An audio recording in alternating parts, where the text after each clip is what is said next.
highlights channel of the Ranveer Show. This is TRS Clips. Bears are bears are bears are bears. So bear it's a wild animal. It operates on instinct. It's part of its nature. It is not wearing clothes and having ideas about what life should be in its head and what is right and wrong and all. It's just a bear.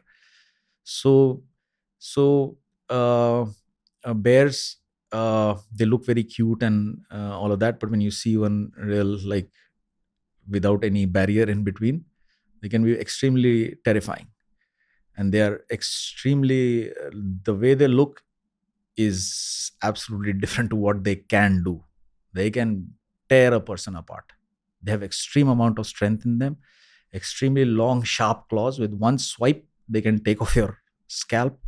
They can take off the entire face of your, skin of your face off. It's like that, just one swipe.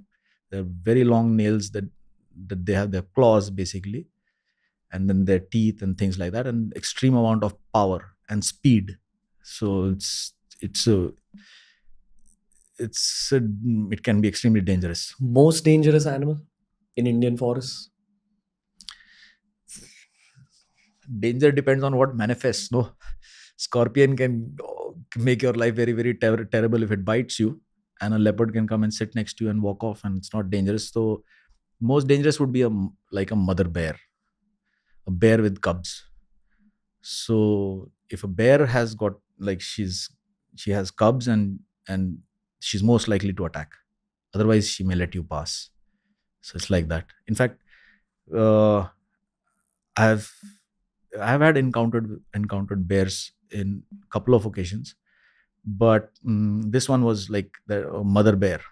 She had two cubs, and we expected her to attack, but she didn't. She just coolly walked off with her cubs. She was walking on her side, and then she left. So somewhere there's an alignment between wild animals and special forces or soldiers, if you may. Maybe they're able to sense your collective consciousness as a team. Yeah. So there's, I suppose, in that particular place or in that particular situation, that particular circumstance, with what we are doing and what a bear is doing, uh, is very close to what nature is. So therefore there is no conflict. So they just go about, and they can also sense by our movement, because they have an olfactory system which can pick up fear and things like that, can pick up the chemical being released in the air and things like that. So, but since there is no fear, they also sense. So they understand that this is something not to be messed around with, unless they're like with a cub or something like that, very likely to attack anything. So, and they judge by body language, this judge by smell, and so many things. So overall picture that an SF soldier would be giving to a bear would be, don't fuck around with me. You do your shit, I do my shit. So we both go around doing whatever we are doing, and we don't clash. Until in certain situations you come in the way of a bear, or she has cubs. So this particular thing, so we were operating somewhere, and we were high up in some mountain, and then we had to go down from that mountain and then observe a certain area to see what's going on there. So at night, when we left our base and started going down the mountain, and there was an apple orchard. We were passing by that apple orchard, must have been around 10:30, 11 o'clock at night.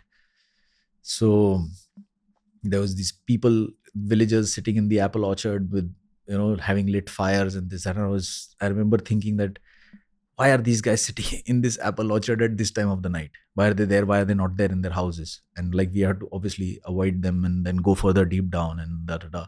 So we came to a small, like a place where we had like pinpointed, okay, we have to reach here and then wait. So we reached there in the middle of, like, maybe around 3-4 in the morning. We reached that particular place and we sat and waited. And then as dawn was breaking, so I had to find a specific point from where we could, conduct our surveillance or watch and observe or whatever. So I told the guys, ki, wait, I'll go and see.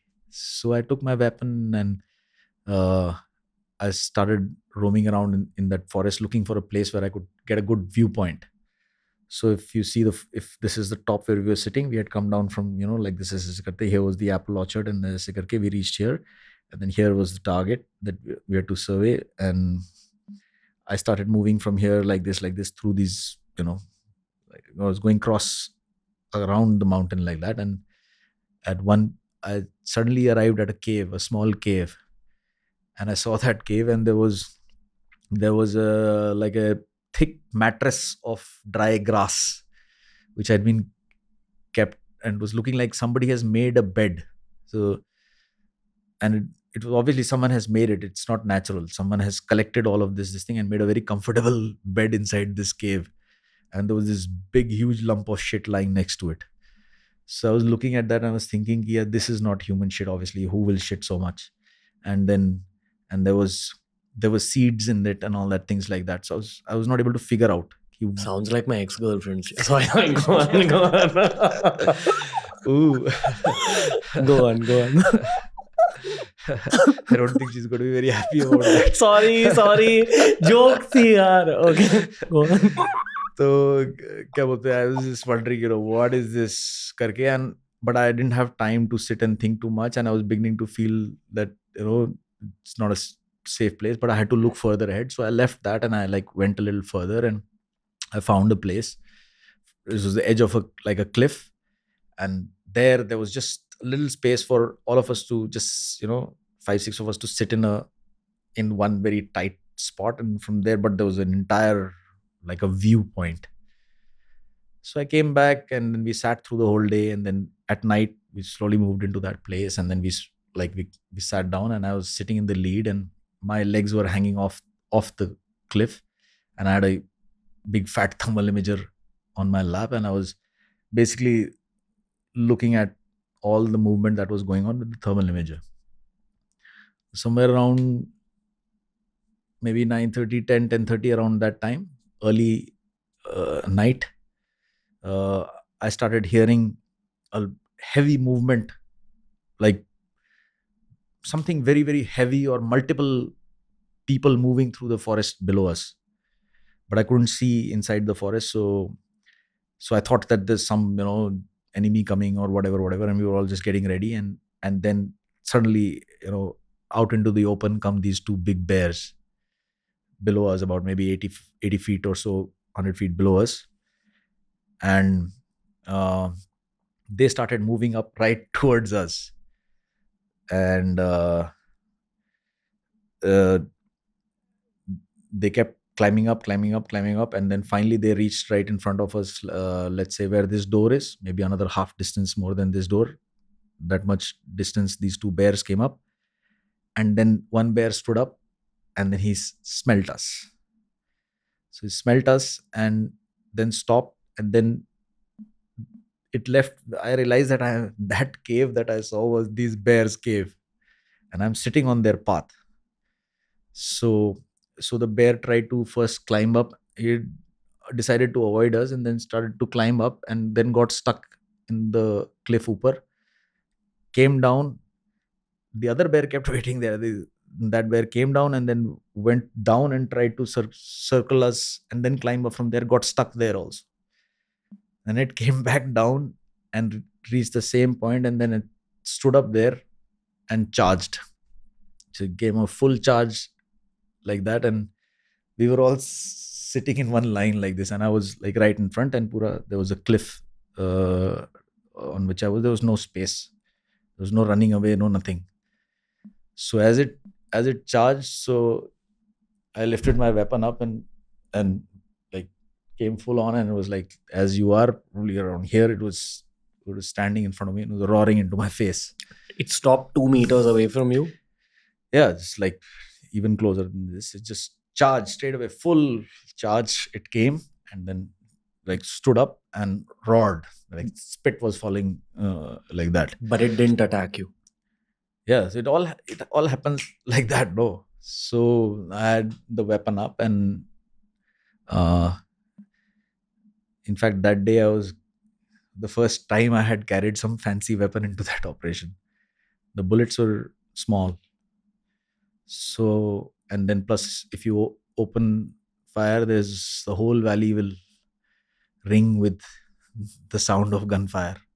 So all that you have done till now, everybody will know you are there. So the op is gone. So I was waiting for the last this thing. I didn't want to harm it also. I didn't want the surprise also to be gone. Nothing. And that weapon which was there in my hand had a small bullet. So I knew if I press and it doesn't die, then it will tear me apart and 2-3 more. Right? So we got stuck there in that moment. It was roaring and I had my weapon right at its head and waiting. So the guy behind me, he was a local guy. He was SF soldier, but local. So we were sitting back to back. His back was against my back. So he switched around, put his weapon on my shoulder, and there's this button you press and there's a red laser light which comes out. So he flashed it in its eyes as it was roaring. So he flashed in his eyes and got scared. Like just got because of freaked the out. light. Yeah, because of the red light beam on his flashing in his eye. So probably got blinded or whatever and just like kind of stumbled backwards and pushed off. So ये भी होता है. How do you feel now recalling all these things? It's a good memory. Like anything could have happened. I wouldn't have been sitting here, or the bear wouldn't have been there. The same question I asked you about the leopard, I'm going to ask you about the bear. There was an exchange of consciousness. This time, a very Conflict. aggressive exchange of consciousness. Yeah. What was the time duration between when it started charging and this laser moment? Yeah, 5 seconds. Really? Yeah. What went on in your head in those 5 seconds? Just flow state again? No, I was absolutely a simple thing. If it swipes, it was in a position to swipe. It had already opened up like this and it was roaring. And the next thing is its hand will come for a swipe. So I was in that point of balance where if the swipe happens, I'll press. If it doesn't happen, then the op still goes on. So I was waiting. And this guy went cut. And all fear, all this, all of that just vanishes. And you are in the moment. So there is no emotions. There is no this, that, nothing. At least that's how I experienced it. Different people have different experiences, different circumstances. But at that point of time, there is no fear. There is no space for fear. This is Special Forces training talking here. I don't know if a civilian would react like that. Maybe a civilian would get frozen. It's also about not having a choice, no? Either kill or be killed. And then that space in between. When it was roaring, what was on in your head? Nothing. I was just totally focused on its swipe. Kis haath se swipe harkat hoga aur main daba dunga. So it was like that. That's all. I was there. So these are playlists made especially for you. We've tailor-made learning experiences for you. TRS Clips.